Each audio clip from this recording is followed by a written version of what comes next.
하나님의 말씀은 역대하 13장 13절에서 22절 말씀입니다.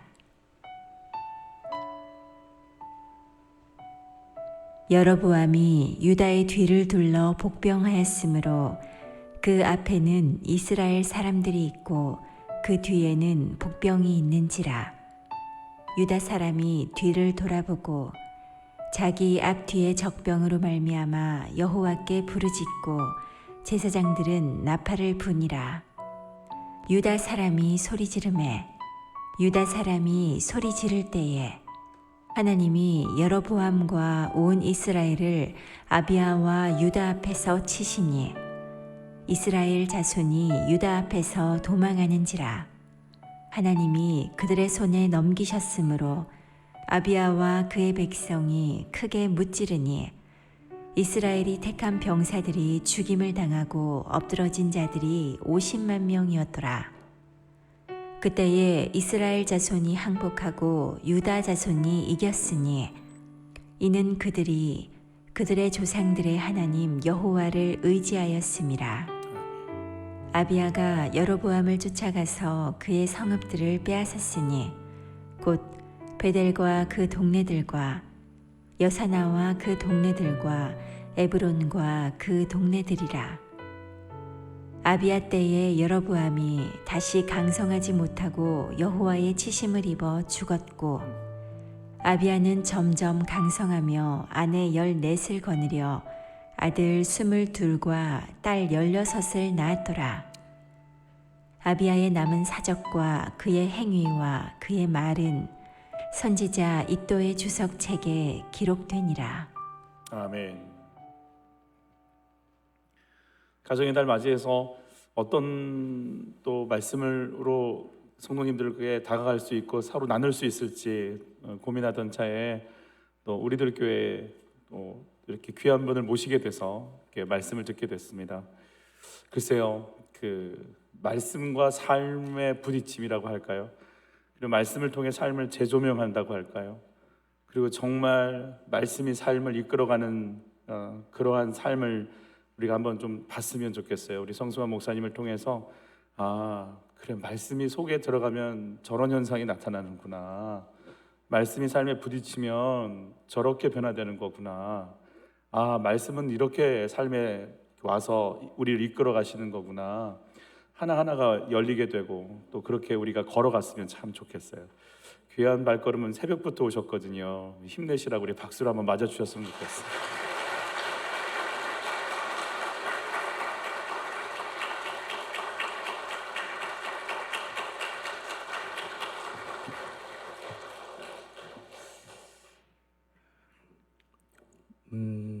먼저 좀 답을 좀 드리고 시작하자면 말씀이 들리면 인생이 힘듭니다.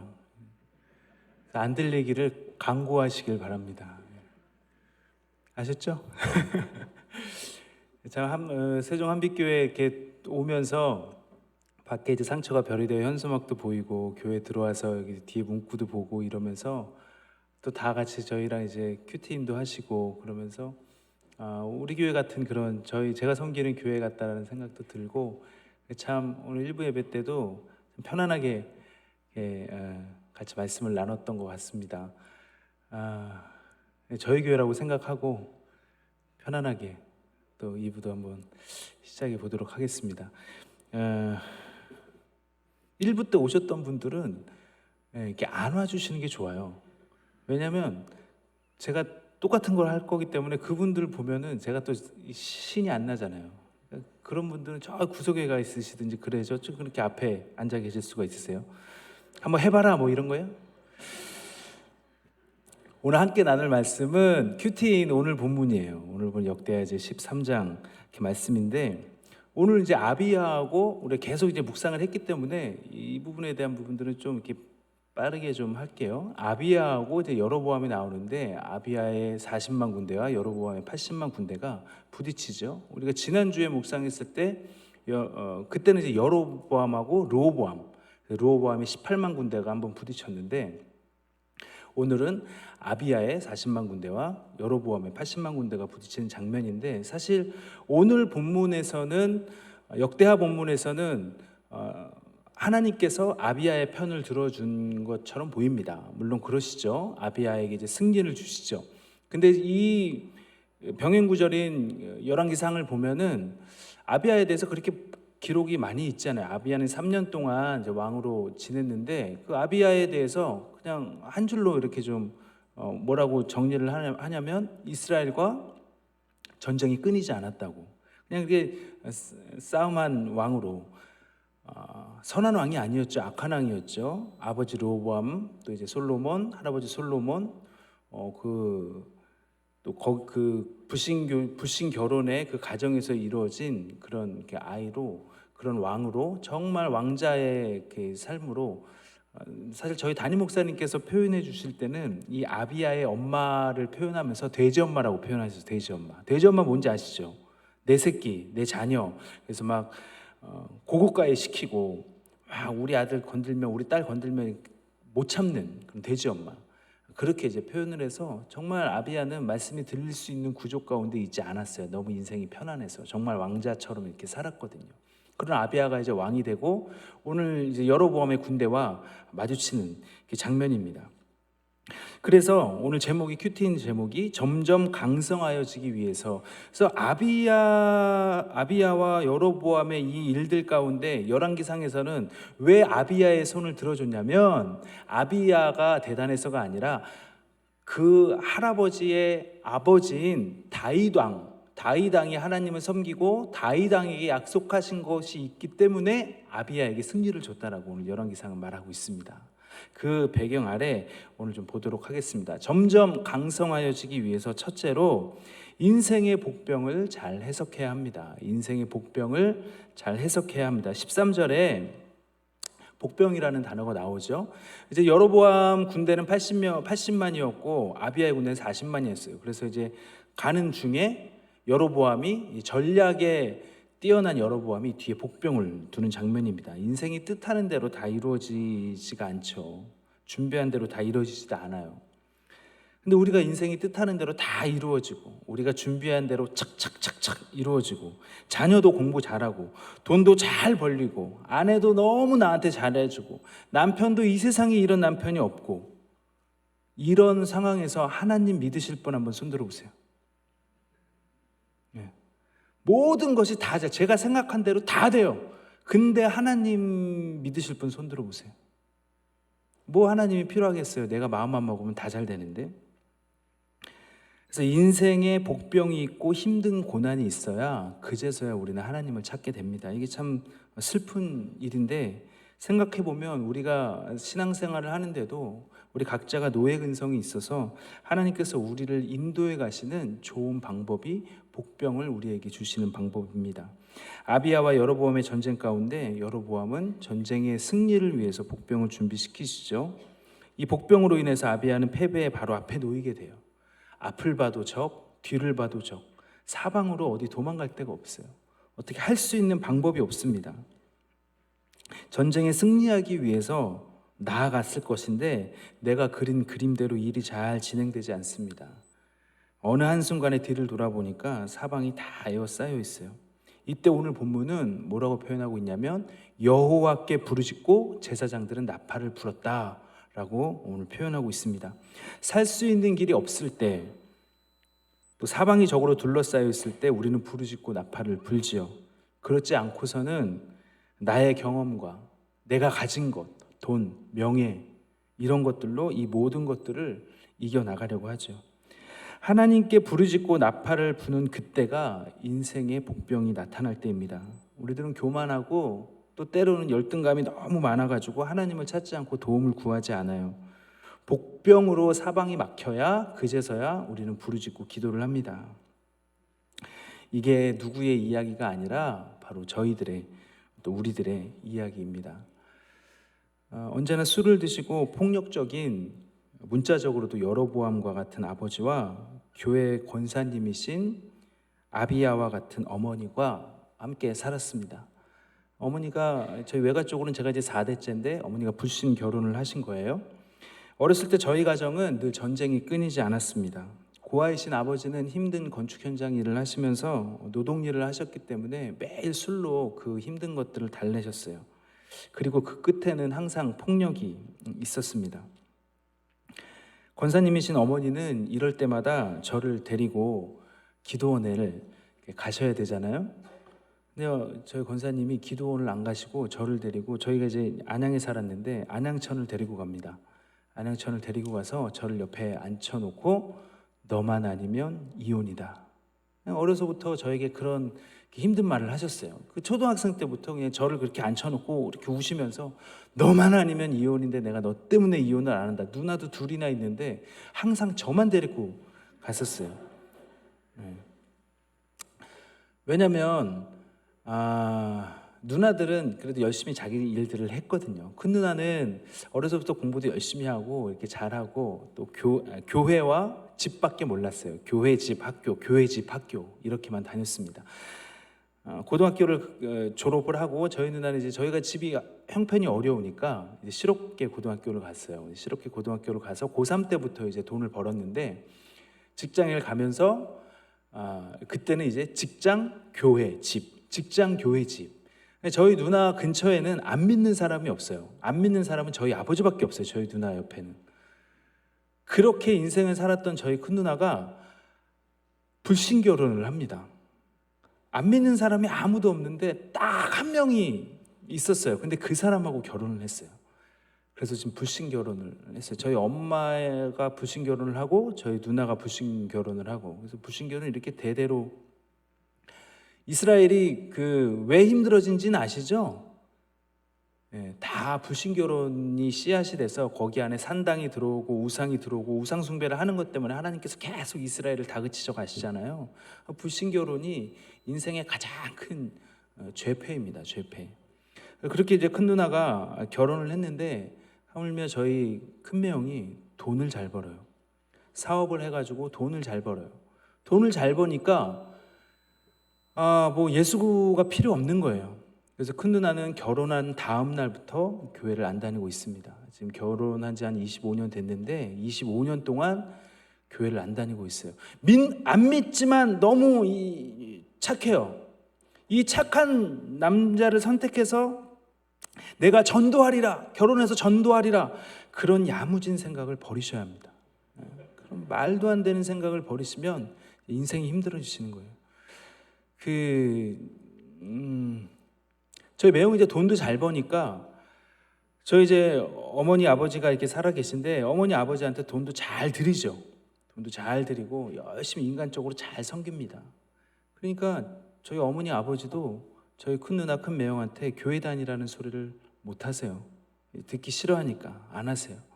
저희 큰 누나는 그 교회를 안 다니는 것들을 뛰어넘어서 지금은 안티 크리스찬이 됐습니다. 안티 크리스찬이 돼서 저를 핍박을 하고 또 교회를 핍박을 하고 교회가 문제다. 너희들이 그렇게 사는 거 보면서 내가 교회를 다닐 마음이 없다. 그렇게 계속 저희들 핍박을 하죠. 돈 잘 버는 사람한테, 돈 잘 버는 내 자녀한테 내가 정말 구원의 말을 할 수 있는가, 이게 바로 내 믿음의 수준이라고 생각이 됩니다. 나에게 너무 잘하는 내 옆에 있는 사람에게 내가 구원의 말을 할 수 있는가, 이게 지금 내 믿음의 수준이라는 거예요. 저희 큰 누나하고 큰 매형이 전라도 광주에 사는데 저희 어머니 집은 여기 안양이에요. 큰 누나하고 큰 매형하고 명절 때 늦게 올라오면 밥 못 먹는 거 아시죠? 용돈 제일 많이 주는 사람이 늦게 오면은 밥 못 먹는 거 아시죠? 제가 예배 끝나고 늦게 가면은 이미 설거지거리만 쌓여 있어요. 목사인데도. 저 아들 하나인데, 제가 3대 독자인데 상관이 없어요. 근데 큰 매형이 늦게 오면은 밥 아무도 못 먹어요. 배고파 죽어도 못 먹어요. 네. 그럼 작은 매형한테도 그래야죠. 근데 저희 작은 매형이 돈을 못 벌어요. 작은 매형은 오나 안 오나 상관이 없어요. 이게 우리 현실인데 웃을 일이 아니에요. 이게 굉장히 슬픕니다. 동생이 목사하고 아무리 예수님을 전해도 듣질 않아요. 어머니한테, 누나한테 제발 좀 예수 좀 믿으라고, 그렇게 좀 강하게 좀 이야기를 하라고. 그럼 저희 권사님이신 저희 어머니는 그래요. 아직 때가 아닐 거야. 참 애통이 됩니다. 애통이 되고, 지금 이제 누나한테 받는 것이 있으니까 누나가 듣기 싫은 소리를 절대 하지 못하는 거죠. 지금은 우리 가족의 여로보암 같은 아버지도 교회를 다니고 계신데 우리 큰 누나가 복병이에요. 큰 누나가 복병이 돼서 정말 예수님밖에 몰랐는데 불신 결혼하면서 그때부터 자녀들도 제 조카를 전도를 해가지고 조카가 교회를 좀 다녔었어요. 근데 부모가 가지 못하게 한 거예요. 정말 복병인 거죠. 예. 그러니까 저희가 애통이 될 수밖에 없어요. 그래서 저희 아들도 저도 저희 가정의 큰 누나네 가정의 구원을 위해서 날마다 이렇게 같이 기도하고 있습니다. 이런 복병들이 있을 때 어떻게 해석을 하고 이 복병들이 있을 때 내가 하나님께 부르짖느냐, 이 어렵고 힘든 가운데 내가 하나님을 찾느냐, 아니면 어렵고 힘든 가운데 내가 이것들을 이겨나갈 다른 길을 찾느냐, 이게 해석의 차이인 거예요. 우리 성도님들은 어딜 찾으시겠어요? 저희 큰명보다 돈을 더 많이 벌어가지고 제가 어머니한테 돈을 많이 드리면은 이렇게 큰 누나한테 말할 수 있을까요? 근데 이번 생은 좀 힘들 것 같아요. 이번 생은 조금 힘들고 제가 다니는 회사가 좀 그렇진 않아요. 그렇진 않아서 조금 예. 우리가 여기서 정말 분별을 잘하고 이 복병을 주신 것이 우리들의 인생에 하나님께서 가로막히고 정말 사방이 막혀서 아무것도 할 수 없는 상황을 주신 건 하나님을 찾으라고, 하나님께 부르짖으라고, 오늘 제사장들이 하나님께 나팔을 불라고 하셨던 것처럼 하나님을 찾으라고 하나님께 주신 사건이십니다. 그래서 우리 성도님들 안에 복병이 있고 성도님들 안에 사방이 막혀있는 그 시간에 고난이 축복인 것을 아셔야 돼요.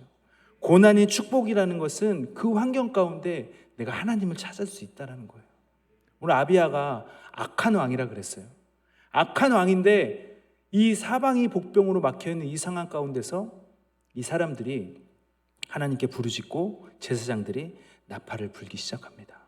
그리고 우리가 너무 잘 알고 있죠. 이스라엘 군대가 몇 만이 죽었어요? 50만이 죽었어요. 같은 동족이 죽는 거에 대해서 굉장히 안타까운 일이지만 하나님께서는 유다를 지켜나가셔야 하는 거예요. 왜? 유다에서 누가 나오죠? 예수님이 나오시니까. 그래서 이게 지켜나가셔야 되는 거예요. 그래서 우리 성도님들의 사방이 막혀있는 그 복병이 있는 가운데서 하나님을 찾으시는 최고의 해석을 하시기를 주님의 이름으로 축원드립니다. 한번 적용해 보시겠어요? 사업을 망하게 해서라도 예수 믿는 것이 최고라고 생각이 드십니까? 제가 이런 기도를 해요. 저희 매형이 사업을 하는데 사업이 망하더라도 예수 믿는 계기가 있게 해달라고. 예수 믿는 계기가 있게 해달라고. 또 나의 복병은 무엇입니까? 나의 복병은 누구입니까? 점점 강성하여지기 위해서 두 번째로 공동체가 있어야 합니다. 15절이에요. 유다 사람이 소리 지르매 유다 사람이 소리 지를 때 하나님이 여로보암과 온 이스라엘을 아비야와 유다 앞에서 치시니, 복병 때문에 힘든 유다 사람들이 하나님께 소리를 지릅니다. 오늘 성경에서는 뭐라고 표현하고 있냐면 오늘 주인공은 아비야하고 여로보암이잖아요. 근데 아비야가 하나님께 소리 질렀고 나팔을 불었다고 말하고 있지 않아요. 유다 사람이 소리 질렀다 그래요. 유다 사람이 소리를 지를 때에 라고 합니다. 그래서 유다 사람이라고 하는 것은 공동체를 말하는 거예요. 공동체. 우리가 공동체를 말하는 것입니다. 하나님께서 하셔야지 우리가 아무리 가진 것으로 해도 복병 앞에서 속수무책입니다. 가진 것이 무용지물이라를 아는 것이 얼마나 복인지 모르겠어요. 이 가진 것으로 우리가 하는 것은 죄 짓는 것밖에 없습니다. 그래서 복병 앞에서 소리를 지를 수밖에 없는 것이죠. 이것이 복이라는 거예요. 우리는 어디에 소리를 지르고 계십니까? 나를 힘들게 하는 남편, 아내, 자녀, 누구에게 소리를 지르면 이렇게 후련하시겠어요? 저 요즘에 인생이 힘들어요. 오늘 성도님들한테 이렇게 좀 고백을 좀 하겠습니다. 인생이 힘들어요. 같이 사는 여자 때문에 힘들고 또 같이 사는 그 남자 때문에 힘듭니다. 제가 아들이 하나 있고 아내는 하나죠. 아내가 하나 있는데 아내 때문에 힘들어요. 그냥 남자는 그냥 힘들어요. 아내 때문에 사는 게 그냥 힘들어요. 이걸 아셔야 돼요. 그렇죠? 우리 남자 집사님들 대답 한번 해보세요. 이렇게 대답을 못하니까 진짜 힘든 거예요. 왜냐면 이 남자분 옆에 지금 아내가 있거든. 아내가 있으니까 눈치 보여서 대답을 못해요. 그쵸? 이거 봐. 믿음이 진짜 하나도 없으세요, 우리 남자 집사님들이. 저같이 아내 때문에 힘들다 이렇게 좀 얘기 좀 하셔야죠. 저희 아내는 여기 없어요. 저희 아내는 우리들 교회 지금 예배 드리고 있어요. 이걸 안 보고 있어요. 그러니까 빵 얘기하는 거예요. 안 보는데 뭘 얘기를 못 하겠어요. 그리고 요즘에 또 이제 같이 사는 남자랑 힘든데 얘가 이제 중학교 1학년인데 불신교제를 시작했어요. 네. 얘 할머니 불신교제, 큰 고모 불신교제, 지 불신교제 이렇게 지금 대를 이어서 불신교제를 하고 있습니다. 굉장히 힘이 듭니다. 요즘 굉장히 힘이 들고 집에 들어가기 싫고 그냥 아무튼 이거 하나는 아셔야 돼요. 남자는 여자 때문에 힘들다. 이 대답을 안 하세요? 아버지는 늘 어머니와 자녀들에게 소리를 지르셨어요. 저도 소리를 이렇게 지르면서 지긋지긋한 집에서 좀 해방시켜 달라고 하면서 아버지 어머니 두 분 다 이렇게 목사님이신 지금의 아내와 결혼을 했습니다. 결혼 후에 행복한 가정을 만들기 위해서 열심히 노력을 했어요. 나는 절대 아버지처럼 또 그런 남편 아버지는 되지 않을 거야 이렇게 다짐하면서 열심히 결혼 생활을 했습니다. 아내가 그 사모되는 걸 별로 좋아하지 않았어요. 아버지하고 엄마가 너무 힘든 걸 이렇게 보고 자랐기 때문에 사모되는 거를 별로 이렇게 원하지 않았었는데 제가 꼬셨죠. 뭐라고 꼬셨냐면 난 달라. 나는 다른 목사처럼 그렇게 안 살 거야. 넌 다른 인생을 살 거야. 이렇게 제가 달콤한 말로 꼬이니까 넘어오더라고요. 그렇게 결혼을 하고 결혼 생활을 하면서 한 번도 싸우지 않았습니다. 뭐 신혼인데 싸울 일이 뭐가 있겠어요? 10개월 동안 한 번도 정말 한 번도 안 싸웠어요. 한 번도 안 싸우고 10개월 만에 딱 한 번 이렇게 싸웠습니다. 딱 한 번 싸우고 성품으로 지켜온 저의 결혼 생활은 이제 위기를 맞이하게 되었습니다. 지금 뭐 때문에 싸웠는지도 잘 기억이 나지 않아요. 이거 하나는 기억납니다. 저희 아내가 하도 나팔을 불어대가지고 제가 싸움 끝에 나는 너를 사랑해서 결혼한 게 아니야 라고 이렇게 소리를 질렀대요. 우리 아내분들 남편이 오늘 가서 나는 너를 사랑해서 결혼한 게 아니야 이 소리 들으면 어떠실 것 같아요? 네? 나도 그러셔야죠. 나도 그러셔야지. 어떻게 네가 나한테 그럴 수가 있어? 그럴 수가 있어. 이제 그러실 거예요? 그러셔야지. 또 안 그러면 어떡해요? 무슨 소리 하는지 모르시겠죠? 아내는 이 한마디에 저희 한마디에 배신감에 이렇게 사로잡혀서 저를 이제 미친 사람처럼 보기 시작했고 또 저는 이제 폭력적인 가정에서 자랐기 때문에 이제 회피 성향이 강합니다. 회피 성향이 강한 저는 일 중독이 되어서 새벽에 들어오고 새벽에 나가고를 이제 반복을 했습니다. 저와 아내 모두 행복해지기 위해서 결혼을 했는데 이런 힘든 것 하나를 견뎌내지를 못하는 거예요. 목사님 딸인 아내도 또 사역자인 저도 이 싸움을 해결할 능력이 전혀 없었습니다. 그래서 아내가 우리들 교회에 오면서 처음에 와서 이제 큐티한 내용이에요. 제가 한번 읽어드릴게요. 하나님보다 남편을 통해 인정을 받고 싶어 왕을 세우려고 떼부리는 기도를 했다는 것이 인정이 되어 회개가 되었습니다. 아버지 어머니 두 분 다 목회자 집안에서 자랐습니다. 어릴 때 부모님께서 새벽 예배 나가시면 무서워서 돌아오실 때까지 울었던 기억과 엄마가 어디 간다고 말도 없이 갑자기 유서만 써놓으시고 40일 금식기도 들어가셨습니다. 사모님들 이런 것 좀 하지 마세요. 40일 금식 마치고 시체처럼 들어오신 일들이 여러 번 있었는데 겉으로는 표현하지 않았지만 두렵고 힘든 시간이었습니다. 그래서 감정의 표현도 하지 못한 채 부모님의 뜻에 맞는 착한 딸로 자랐습니다. 너무 바쁘셨던 아버지와 의로우셨던 어머니 사이에서 사랑은 받았으나 공허하고 불안했습니다. 그러다 선교단에서 만난 남편을 통해 그 모든 것이 해결될 줄 알았는데 아빠보다 더 바쁜 남편과의 불통으로 우리들 교회에 오게 되었습니다. 교회원 첫날 말씀이 왕을 세우라였습니다. 아버지 폭력 속에서 자란 남편은 저보다 더 큰 불안이 있었으니 나의 안정감을 위해 왕을 세우려는 나의 욕심에 비롯한 열심히 힘들었을 것입니다. 그 다음 주 설교가 떼부리는 기도였는데 이 모든 일이 내 욕심 때문에 일어난 일이라는 것이 인정이 되었습니다. 근데 저는 여전히 힘들어요. 이런 아내랑 사는 게 여전히 힘들어요. 그냥 힘들어요. 남자는 여자 때문에 힘들어요. 왜냐하면 저희 아내가 나눈 얘기예요. 저희 아내가 한 얘기니까 제가 말씀드리는 거예요. 저희 아내가 자기의 고난의 100이라면 이 100%가 나 때문이다. 저 때문이래요. 제가 그 고난을 다 준대요. 다른 거는 고난이 하나도 없대요. 제가 100%래요. 근데 저는 고난이 100 중에 자기는 0%잖냐 이러는 거예요. 자기는 나를 전혀 힘들게 하는 사람이 아니다. 그렇게 말하는 사람이, 저는 그 사람을 100% 힘들게 하고. 그러니 제가 인생이 힘들겠습니까? 안 힘들겠습니까? 힘들 것 같아요? 안 힘들 것 같아요? 우리 남자 집사님도 한번 얘기해 보세요. 힘들 것 같죠? 힘들 것 같다고 지금 말씀하시는 분은 이제 소망이 있으신 거예요. 그 과정은 이제 회복되실 이 시작을 하시는 거예요. 너무 힘들어요. 인생이 너무 힘들어요. 한참이 지나고 나서 우리들 교회 와서 깨달았지만 저희는 그때 이제 감당할 힘이 없었습니다. 6개월 동안 아내와 저는 한마디도 하지 않고 지냈어요.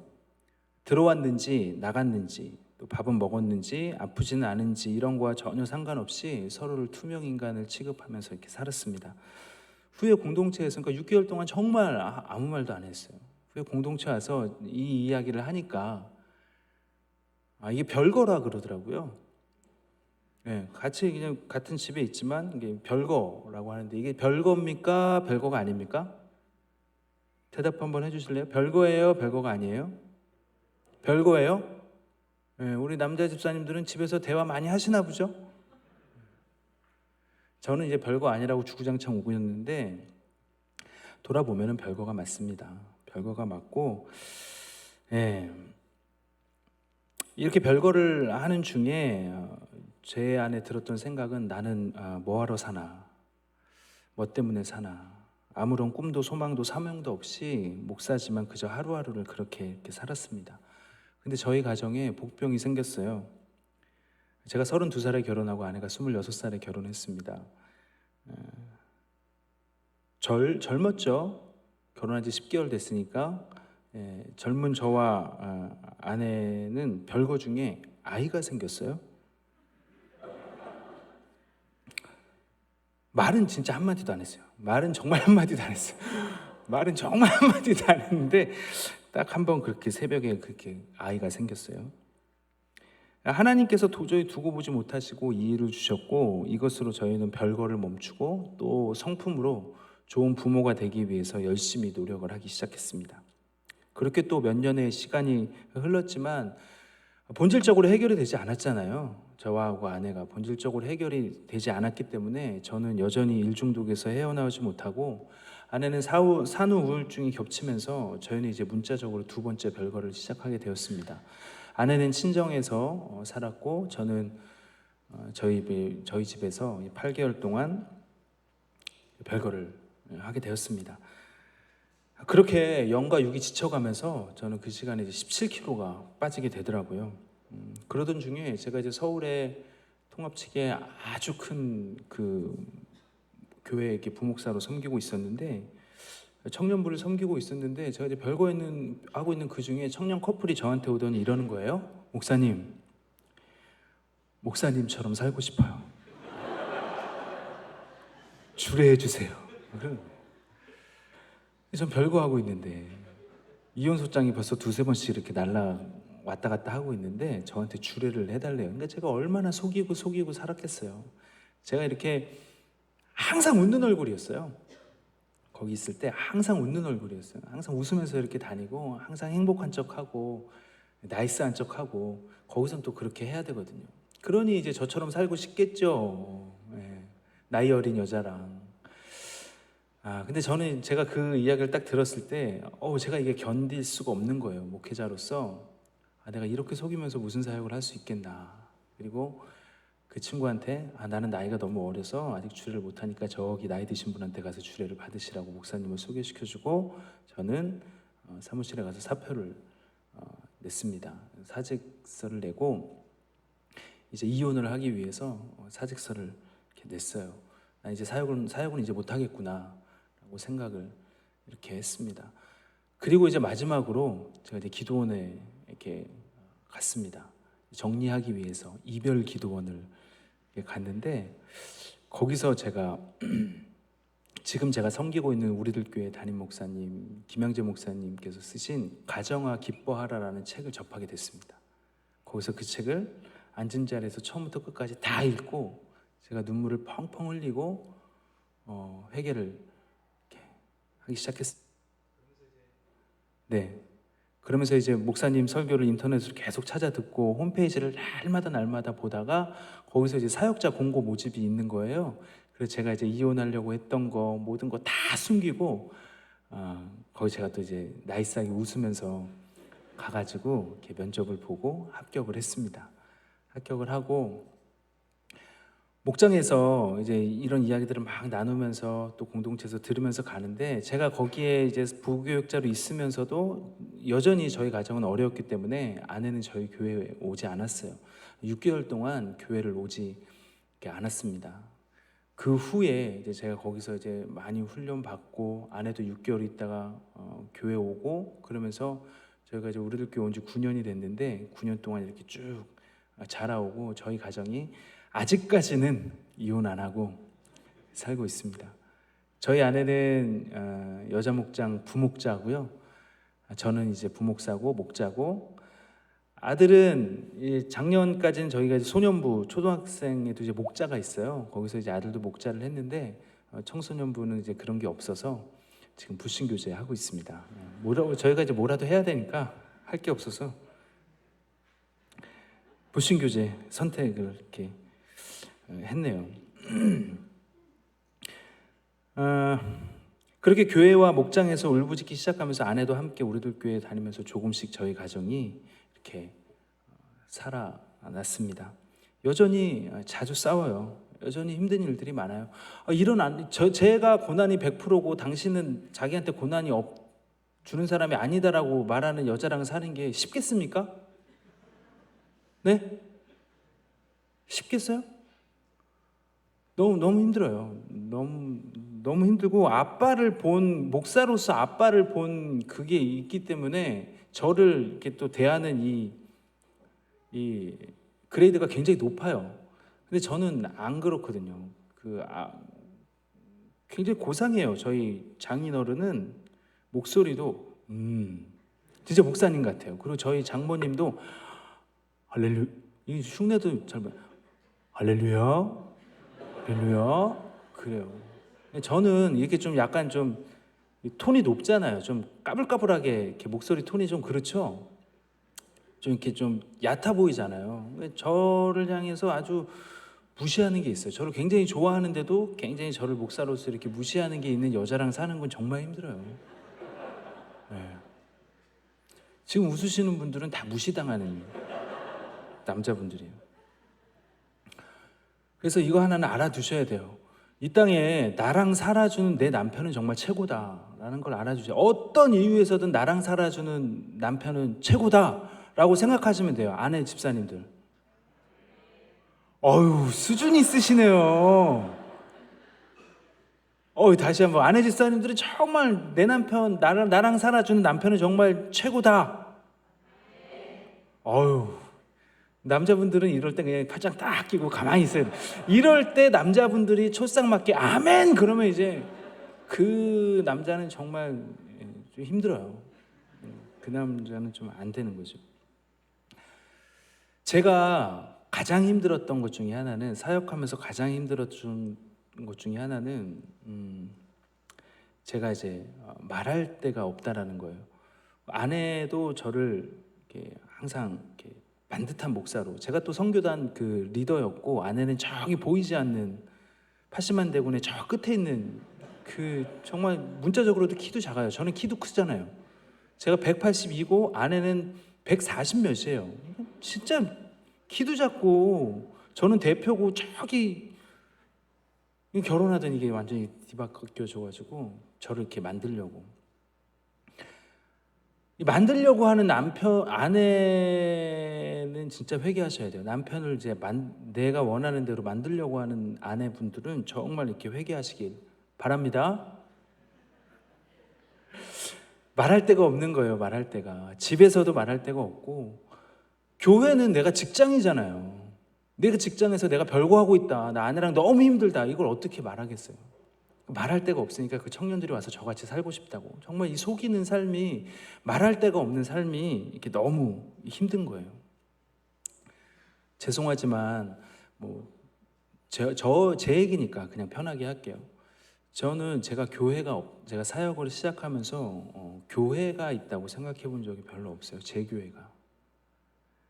늘 교회는 저에게 월급을 주는 회사였고, 담임 목사님께는 늘 그래서 네네네네밖에 할 수 없는 그런 사람이었고, 성도님들이 담임 목사님한테 가서 나쁜 말하면 뭐 어떡하지? 그러면서 계속 막 그냥 굽신굽신만 하는 그런 삶을 이렇게 살 수밖에 없었던 거죠. 그러니까 제가 말할 데가 이렇게 없는 거예요.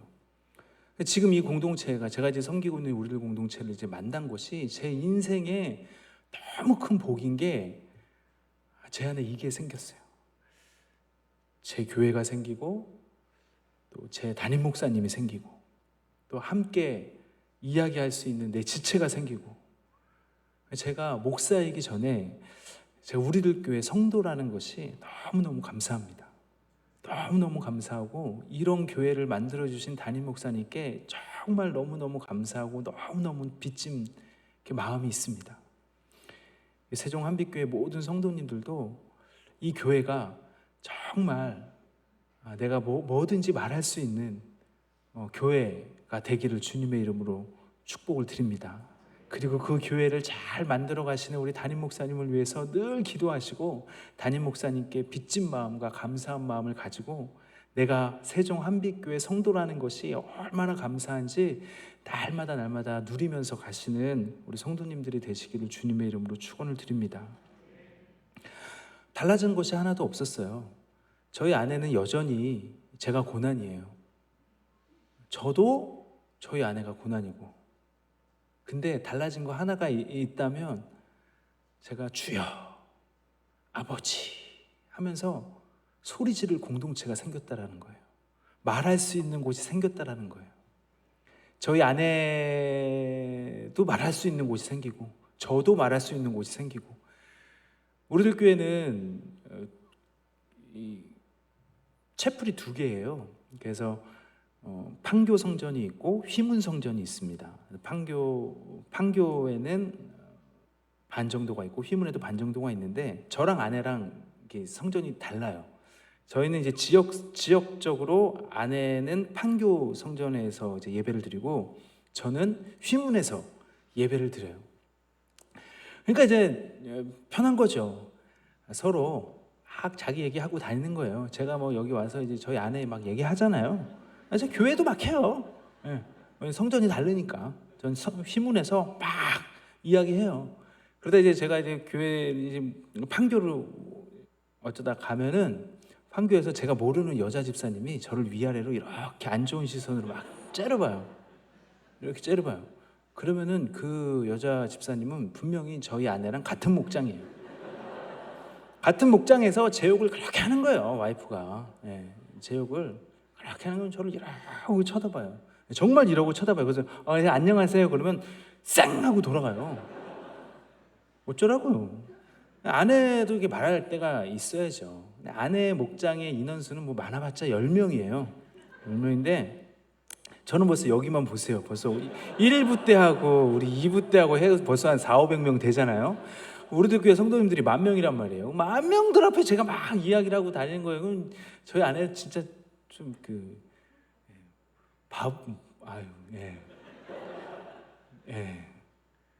저를 이렇게 잘해주면 제가 가서 와이프 이제 자랑을 할 텐데, 맨날 제가 이렇게 흉만 보잖아요. 그죠? 아내도 10명한테 흉 보고 저는 10,000명한테 이렇게. 근데 말할 수 있는 곳이 있어야 사람이 숨을 쉽니다. 주위에 수많은 사람들이 말을 못해서 죽어가고 있는 분들이 계시죠. 스스로 목숨을 저버리는 많은 사람들이 말할 사람이 없고 말할 곳이 없어서 극단적인 선택을 합니다. 말할 곳이 있으면 잘 죽지 않아요. 살아낼 힘이 거기서 생겨납니다. 우리 교회가 이런 교회가 돼야 하지 않겠습니까? 세종 한빛교회가 정말 이 세종시 지역에서 피난처가 되고 도피성이 되고 정말 말하기 힘든 그 한 사람이 와서 말해서 영과 육이 살아나는 은혜가 있기를 주님의 이름으로 축원을 드립니다. 저희는 판교하고 서울에서, 세종은 세종 한빛교회에서 정말 힘든 사람들이 찾아오는 교회가 되시길 바랍니다. 그래서 우리 성도님들이 그 한 사람 살려내세요. 그 한 사람 살려내셔서 정말 빛난 면류관을 같이 쓰고 이렇게 살아내셨으면 좋겠습니다. 적용해 보시겠어요? 말할 수 있는 곳이 있으세요? 사람들이 내게 와서 속 이야기를 합니까? 아니면 교양으로 인사만 합니까? 점점 강성해지기 위해서 분별하고 쫓아가야 합니다. 19절에 하나님께서 유다의 소리를 들으시고 유다에게 승리를 주시지만 아비야는 끝까지 오늘 여로보암을 쫓아갔다고 이야기했어요. 하나님께서 이 모든 일을 하시지만 우리가 해야 될 것이 있는 것이죠.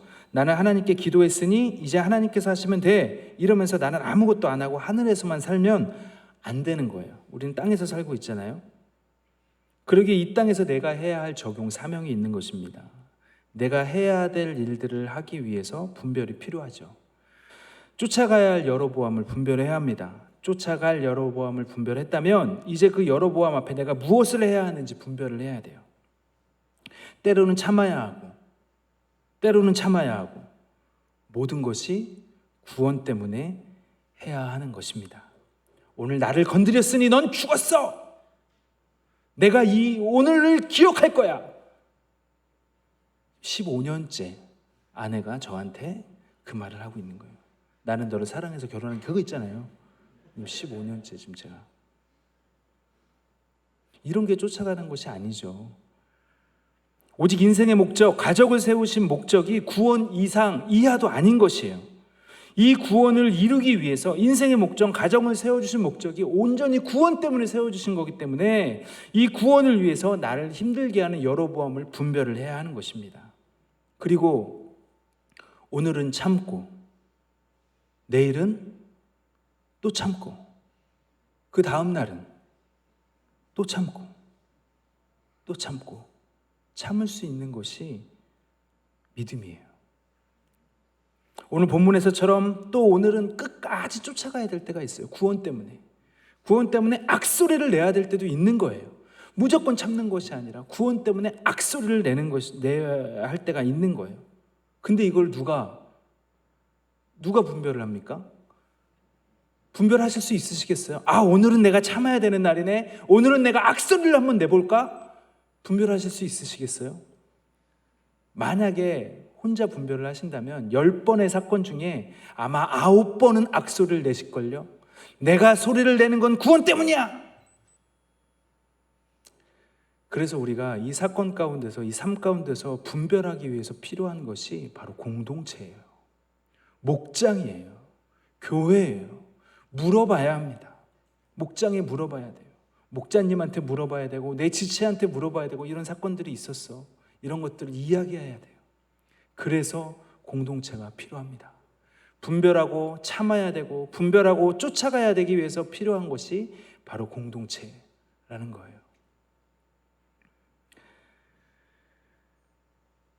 너무 똑똑한 아내는 자기의 똑똑함으로 남편을 바꿔보려고 합니다. 여자들 너무 똑똑해.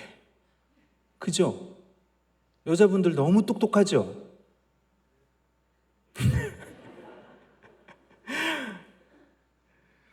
왜 여자분들이 너무 똑똑해서 이 똑똑함으로 남편분들을 바꾸려고 해요.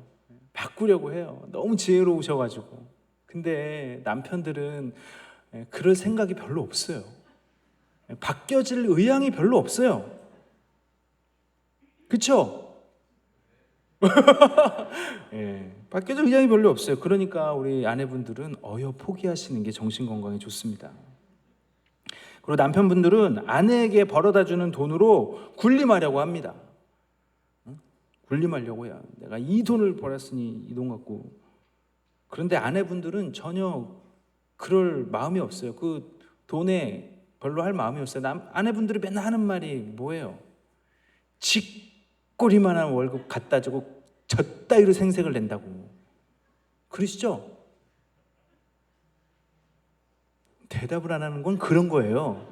그러니까 대답을 안 하지. 그러니까 남편분들도 어여 포기하세요. 아빠, 엄마, 부모라는 이름으로 자녀를 좌지우지하려고 합니다. 어릴 때까지는 될지 모르겠어요. 근데 초등학교 고학년만 돼도 안 되는 거 아시죠? 저희 아들 불신교제 하잖아요. 중1 안 돼요. 그냥 어여 부모의 자리도 내려놓으시기 바랍니다. 주일 설교를 딱 들었어요. 주일 설교 들었어요. 또 목사님 설교를 딱 들었어요. 우리 큐티를 딱 했어요. 오늘 딱 주일 설교 듣고 나가면서 남편분이 여자 아내 집사님한테 들었지? 너희 아내 집사님 우리 남편 집사님 차 타고 가면서 남편 막 운전하고 가시는데 여보 들었지? 잘하는 말이야. 대부분 그러시죠? 안 그러시는 분 손 들어보세요. 오늘 말씀에 내가 너무 죄인이야. 아이고 아버지 그러면서 애통을 하시는 분 손 들어보시라고요. 오늘 말씀은 내 남편이 들어야 되는데 이게 오늘 골프 친다고 안 와가지고 그냥 다 이러시잖아요. 안 되는 거야. 안 돼요. 남편이 변했으면 좋겠고 아내가 변했으면 좋겠고 자식이 변했으면 좋겠고 근데 상대방은 전혀 그럴 생각이 없어요. 좀 이걸 아셔야 오래 사세요. 남편이 변할 거, 아내가 변할 거, 자식이 변할 거를 기대하는 사람들은 정말 단명하실 수 있어요. 이걸 빨리 내려놓으셔야 오래 사셔요. 내가 오늘 이 말씀이 들려야 분별이 되는 것이에요. 내가 깨닫고 내가 은혜 받아야 되는 것이죠. 은혜 받은 내가, 믿음 있는 내가 참고 견디고 분별을 하셔야 되는 거예요. 아내가, 남편이, 자녀가 바뀌는 게 아니라고요. 내가 말씀 듣고 내가 바뀌어야 되는 거예요. 다른 사람이 아닌 내가 은혜를 받고 분별을 해야 하는 것입니다. 제가 바뀌니까 저희 가정이 평안하잖아요. 비웃는 듯한 그런 표정으로 저를 쳐다보지 마세요. 오늘은 내가 쫓아가야 하는지, 오늘은 내가 아무 말도 안 하고 참아야 하는지, 오늘은 내가 구원 때문에 소리를 내야 되는지, 이 모든 분별은 내가 은혜를 받고 내가 말씀이 있어야 가능한 것입니다. 그리고 이 모든 것들을 공동체와 함께 나누고 가셔야 돼요. 우리 인간은 본질적으로 죄인이기 때문에 안 돼요. 나 혼자 생각은 안 돼요. 아침에 딱 일어나서 큐티하면서 제가 첫 번째 하는 생각이 이겁니다. 저 혼자 마인드 컨트롤 해요. 내가 혼자 스스로 생각하는 거는 99%가 오늘 내가 생각하는 것 99%는 죄다. 이렇게 생각하고 큐티를 해요. 공동체에 물어보십시오. 교회에 물어보십시오. 목장에 물어보셔야 됩니다. 이렇게 분별하면서 참고 울고 소리 지르는 나를 보면서 남편이 변하는 거예요. 저희 아버지가 지금 교회 다니시거든요. 열심히 다니세요. 정말 막 교회 가자고 끌고 가시지 않으셨어요. 근데 정말 옆에서 이렇게 살아가는 거 보면서 제 아버지가 같다고 생각을 합니다. 이렇게 분별하면서 갈 때 옆에 사람들이 변해서 같이 가는 거예요. 그래서 오늘 가정의 달이기도 하니까 에베소서 말씀을 잠깐 나누려고 하는데 에베소서에서 아내는 남편에게 복종하라고 합니다. 그리고 남편은 아내를 사랑하라고 하죠. 이것이 교회라고 해요. 이것이 가정이라고 합니다. 남편은 아내가 복종하지 않으면 모든 사랑과 모든 섬김과 모든 것들이 다 쓰레기통에 들어가요. 이걸 아셔야 됩니다. 아내는 남편이 사랑의 언어, 사랑의 말, 사랑을 하지 않으면 남편이 돈 벌어다 주는 거, 남편이 잘해주는 거, 뭐 하는 거 다 쓰레기통에 들어가는 거예요. 이게 성경이에요. 이게 에베소서 말씀이에요. 이게 교회라고 하시네요. 아멘이세요? 그래서 우리 아내분들은 사랑받는 아내가 되십시오.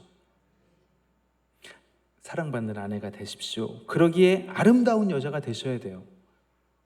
아름다운 여자가. 남자는 동물이에요. 머리부터 발끝까지 동물이에요. 별로 생각이 없어요. 제가 오늘 이렇게 아내 이야기들, 여자 이야기들 많이 하는 거는 남자들은 말을 해도 못 알아들어요. 무슨 말을 하는지 잘 못 알아들어요. 그래서 남자들하고는 별로 대화가 안 되잖아요, 우리 아내 집사님들. 그쵸? 한마디 하면 그냥 끝나잖아요. 예, 못 알아, 지금도 벌써 기분 나빠하시잖아요. 남자들 못 알아듣는다고 하니까 그래서 기분 나빠서 저를 아까 전엔 그렇게 웃으시더니, 제가 아내 욕할 때는 그렇게 웃으시더니 남자들 못 알아듣는다고 하니까 어쩜 그렇게 저를 째려보고 계실 수가 있어요. 남자들은 첫째도 외모, 둘째도 외모예요. 남자들은 동물이기 때문에. 그래서 아내가 아름다워야 합니다. 아시잖아요. 별거에도 아이가 생기잖아요. 저희 아이들 이제 중1인데 벌써 불신교제 하잖아요. 제가 사진을 봤는데 여자애가 이뻐요. 아무 이유가, 좋아할 이유가 없어요. 예, 얘는 목사가 꿈이었고 저희 교회, 우리 교회에서는 어렸을 때부터 유치부 때부터 불신 결혼은 안 돼요, 정말 안 돼요, 이런 거 가르치거든요. 근데 얘가 여자의 눈을 뜨더니 바로 불신교제 하잖아요. 그래서 가꾸셔요. 첫째도 외모, 남자는 둘째도 외모예요. 영육간의 아름다움을 가꾸십시오. 그렇다고 막 화장하시고 옷 잘 입고 그렇게 그런 거를 말하는 게 아니에요. 여자들은 정말 지혜 있고 센스 있게 타이밍 좋게 말하고 섬겨주고 밥 차려다 주고 이렇게 하는 게 정말 아름다운 거예요. 또 아내는 홀로서기를 잘해야 됩니다. 내가 이러려고 너랑 결혼했냐? 내가 혼자 방구석에서 있으려고 결혼했냐? 내가 너랑 결혼해가지고 좋은 데 놀러 다니고 봄 되면 꽃구경 가고 겨울이면 따뜻한 나라 가고 내가 이러려고 행복해지려고 결혼했지, 내가 혼자 방구석에서 애나 보려고 결혼했냐? 이러시면 이제 안 된다라는 거예요. 홀로서기를 잘하셔야 됩니다. 여자는 혼자 못 있는 것이 문제예요. 주제가가 자기 혼자 버림받았다 그럽니다. 주제가예요, 주제가가. 자기 혼자 버림받았다고. 저희 아내의 얘기예요. 같이 있어도 외로운 사람이 있고 혼자 있어도 외롭지 않은 사람이 있어요. 따로 같이 따로가 되어야 합니다. 근데 이게 주님이 신랑 되지 않으면 안 돼요. 그냥 인생이 목적이 되고 행복이 목적이 되면은 이게 안 되죠. 예. 홀로서기, 이것이 가장 큰 매력이라고 저는 생각을 합니다. 마지막으로 사랑스러운 아내가 되십시오. 아까도 말했듯이 내가 변화시킬 거야, 이런 생각을 버리세요. 남자들은 다시 한번 말하지만 절대 변할 예정이 없어요. 이것을 내려놓으시면 이제 사랑스러운 여자가 되는 것이에요. 가장 사랑받는 여자는 복종하는 여자입니다. 왜 아멘 안 하세요? 가장 사랑받는 여자는 복종하는 여자입니다. 지금 제 얘기가 좀 힘드시군요. 네. 자, 들어보세요. 맨날 술 퍼먹고 맨날 때리고 맨날 소리 지르고 돈 안 벌어오고 집에 안 들어오고 이런 남자의 인격에 복종하라는 게 아니에요. 나의 남편, 내 아이의 아빠, 남편의 역할에 복종을 하라는 것입니다. 그럼 뭐냐? 남편의 역할에 복종을 하라는 것은 아내로서의 역할을 하라는 거예요. 교회는 하나님께서 남편을 머리로 세워두셨어요. 이게 질서예요. 이 질서를 역행하는 순간 교회는 어지럽히게 됩니다. 교회의 머리는 그리스도예요. 교회의 머리에 그리스도가 예수 그리스도께서 이 교회를 치리하기 위해서 목사님을 세워주셨어요. 이 목사님을 역행하는 교회는 어려워지는 거예요. 맞죠? 목사님의 말씀을 받아들이고 순종하고 거기 따라가는 것이 건강한 교회가 되는 것 맞죠? 예수님의 말씀하시는 것들을 따라가는 것이 건강한 거 맞잖아요. 에베소서에 그렇게 말하고 있는 거예요. 역할에 복종하라는 거예요. 역할에, 내 가정에 남편의 역할에 복종하라는 거예요. 근데 그 남편을 하나님께서 역할로 가정의 머리로 두셨다라는 거예요. 그래서 이 일들에 복종을 하라는 것입니다. 남편의 인격에 복종하라는 것이 아니에요. 이걸 잘 아셔야 됩니다. 그럼 다시 한번 질문할게요. 가장 사랑스러운 아내는 남편에게 복종하는 아내입니다. 이제 좀 알아들으시네? 복종하는 아내입니다. 그 역할의 복종을 하라는 거예요. 저를 포함한 남자분들은 사실 별 할 얘기가 없어요. 네, 남자분들은 지금도 제가 뭐 역할에 복종하라는데 이게 뭔 말이야 지금. 동물들이기 때문에 잘 못 알아들어요. 그쵸? 너무 기분 나빠하지 마시고. 근데 참 하나님께서 남편들에게 더 힘든 일을 주셨어요. 자, 순종이 어려울 것 같습니까? 사랑이 어려울 것 같습니까? 자, 역할에 순종하는 게 어렵겠어요? 아니면 이 여자를 사랑하는 게 더 어렵겠어요? 쉽죠? 자, 남자분들, 역할에 순종하는 게 더 어렵겠습니까? 이 여자를 사랑하는 게 더 어렵습니까? 사랑하는 게 어렵대잖아요. 힘들어요. 남자들이 그래서 제가 말씀드리는 거예요. 인생은 힘든 거라고. 특히 남자들의 인생은 너무 힘들어요. 사랑하래잖아요. 순종보다 더 어려운 것이 사랑입니다. 왜냐하면 이게 마음대로 안 되는 거기 때문에 그래요. 사람은 사랑을 만들 수도 지을 수도 없어요. 내가 오늘 널 사랑할 거야. 이런다고 사랑이 됩니까? 안 되잖아요. 사랑은 그 대상에 가치를 부여하는 거예요. 내 아내로서 또 이 자녀들의 엄마로서 가치를 부여하는 거예요. 그렇게 되면 존중이 당연히 되겠죠. 가치가 있으니까, 가치를 부여하니까. 그러기에 남편들은 아내가 나를 복종하게끔 영적인 실력을 키우십시오.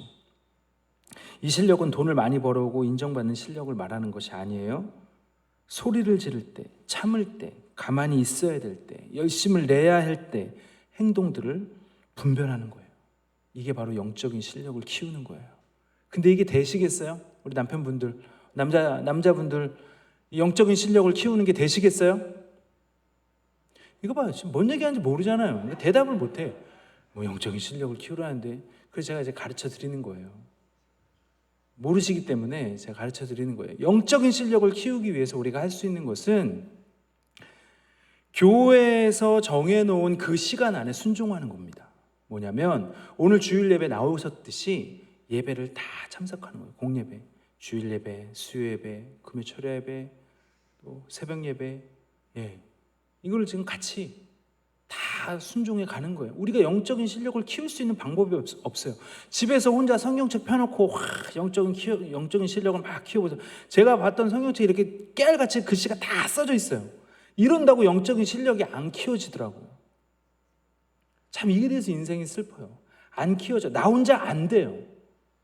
안 돼요. 그래서 공동체가 필요합니다. 교회에서 정해놓은 그 시간 안에 순종을 하십시오. 목장에 순종하십시오. 그리고 양육을 받으세요. 저도 우리들 교회에서 목사지만 들어가면은 평신도분들한테 양육을 받습니다. 44주를 받았어요. 44주. 그러니까 스트레이트로 못 받으니까 2년에 걸쳐서 양육을 받았어요. 그리고 2년이 지난 후에 목자가 됐어요. 양육을 잘 받으십시오. 이게 영적인 실력을 키울 수 있는 유일한 방법이라고 저는 단언합니다. 유일한 방법이에요. 어느 날 내가 기도하는데 하나님께서 하늘 문을 여시고 나한테 말씀하셨어. 승환아, 이제 내가 내일부터 너를 목사로 부를 거야. 이럴 때 어떻게 해야 돼요? 빨리 눈을 뜨셔야 돼요. 계속 기도하면 큰일 나요. 빨리 눈을 뜨시고 공동체에 물어보셔야 됩니다. 공동체에 다 물어보시고 공동체에서 다 검증을 받아서 가셔야 돼요. 왜? 하나님께서는 이 땅에 복음을 흘려보낼 텐데 그냥 나 한 사람을 통해서 흘려보내지 않으세요. 교회 공동체를 통해서 흘려보내신다고 하네요. 그래서 교회의 머리가 예수님이라고 하시는 거예요. 이 교회에 정해놓은 그 시간 안에 순종하는 것이 나의 영적인 실력을 키우는 유일한 방법입니다. 예배를 사수하시고 큐티를 열심히 하시고 목장 공동체에 잘 붙어가십시오. 그리고 넓은 마음으로 아내와 또 자녀를 바라봐 주세요. 남자분들은 동물이니까 정복하고자 하는 게 있어요. 빨리 끝내고자 하는 게 있고, 이거를 꼭 그냥 나 아니면 안 되는 게 있어요. 근데 그러지 않으셔도 돼요. 나 아니어도 돼요. 집사님 아니어도 잘 돌아갑니다. 저는 정말 제가 아니면 우리들 교회가 돌아갈까? 그 제가 우리들 교회에서 맨 처음에 간증할 때 정말 말도 안 되는 간증을 했어요. 제가 우리들 교회에 온 게 우리들 교회의 복입니까? 저에게 복입니까? 그렇게 말도 안 되는 얘기를 이렇게 했었어요. 근데 정말 내가 아니어도 돼요. 천천히 가셔도 됩니다. 천천히 묻고 또 묻고 가세요. 그렇게 천천히 가는 분이 영적으로 가장 선두에 서 계실 거예요. 목장에 묻고 교회 공동체에 묻고 가실 때 정말 영적인 실력을 키우게 될 줄을 믿습니다. 제가 하는 이야기에 기분 안 나쁘셨으면 좋겠고, 저희 가정은 제가 이런 이야기 하는 거 저희 아내도 알고 있습니다. 알고 있고, 오늘 가서 수시 잘 이야기하고 오라고 저희 아내가 이렇게 해줬습니다. 저희 가정은 정말 저는 우리들 교회 안 왔으면 1000% 이혼은 했을 거라는 생각이 듭니다. 정말 1000% 이혼을 했고, 실질적으로 도장도 찍었었고, 근데 우리가 살아갈 수 있는 힘이 없어요. 행복을 목적으로 놓고 가게 되면 정말 그 행복이 깨진 거를 감당할 힘이 없습니다. 신앙의 연수와 상관이 없어요. 정말 나를 보호해 주는 거는 공동체밖에 없습니다. 교회 공동체밖에 없어요. 근데 교회 공동체 안에서 서로 대화가 되기 위해선 한 말씀을 봐야 돼요. 한 말씀을. 저희 아들 청소년부, 저희 아내 저 같은 말씀으로 매일 큐티하고 가정 예배를 이렇게 드립니다. 그것이 저희 가정이 그냥 유지되는 유일한 길인 것 같아요. 여전히 저는 아내가 힘들어요. 아내가 무섭고 아내는 힘듭니다. 힘든 거예요. 남자가 이 땅에서 살아가는 건 정말 힘든 거예요. 그렇죠? 우리 남자 집사님들 저에게 힘을 주세요. 수준이 있으시네요, 목사님. 여기 세종한빛교회는 이렇게 대답도 잘해주시고. 적용해 보시겠어요? 아내분들 홀로서기를 잘 하고 계십니까? 공동체가 없으면 홀로서기가 어렵죠. 남편분들 영적 실력을 키우기 위해서 오늘 내가 적용해야 될 것은 무엇입니까? 말씀을 마무리하겠습니다. 가정이 점점 또 교회가 점점 강성해지기 위해서 인생의 복병이 누구에게나 다 있을 것인데 그 인생의 복병을 잘 해석해야 합니다. 그리고 잘 해석하고 나의 소리를 들어줄 수 있는 공동체에 이것들을 이야기하고 잘 분별해서 때로는 쫓아가고 때로는 참아낼 수 있는 것이 우리 가정이 또 우리 교회가 점점 더 강성해져가는 비결임을 믿습니다. 그래서 저와 함께 또 우리 목사님과 함께 또 우리들 교회와 함께 이 세종 한빛교회가 모든 가정이 영적으로 점점 더 강성하여지기를 주님의 이름으로 축원을 드립니다. 기도하겠습니다. 하나님, 이혼할 수밖에 없는 저희 가정 가운데 찾아오셔서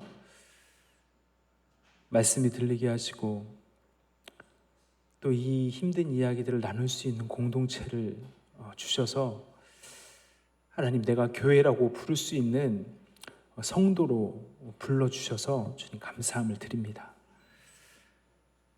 하나님, 여전히 힘든 것이 있는 인생이지만 공동체와 교회에 잘 묻고 걸어갈 수 있는 저와 우리가 되어줄 수 있도록 인도하여 주시옵소서. 하나님, 우리 각자의 인생 가운데 왜 복병이 없겠습니까? 날마다 좋은 일만 어떻게 있겠습니까? 주님이 힘든 복병 앞에 내가 소리 지를 수 있는 공동체를 허락하여 주셔서 주님 감사함을 드립니다. 이 세종한빛교회와 목장에서 하나님, 우리가 소리를 지르며 이곳에서 싸우고 이곳에서 영적인 실력을 키워가서 점점 강성하여지는 우리 집사님들 가정이 되어질 수 있도록 또 세종한빛교회가 되어질 수 있도록 인도하여 주시옵소서. 우리 담임 목사님을 주님 기억하여 주시고 하나님, 목사님께서 이 모든 것들을 이야기할 수 있는 우리 성도님들과 함께 이 교회를 이끌어가고 이 교회 가운데 정말 힘든 그 한 사람을 세우며 나아갈 수 있도록 말씀하여 주시고, 주님 그 말씀이 한 사람을 세워줄 수 있도록 주님 기름 부어 주시옵소서. 예수님의 이름으로 기도드립니다. 아멘.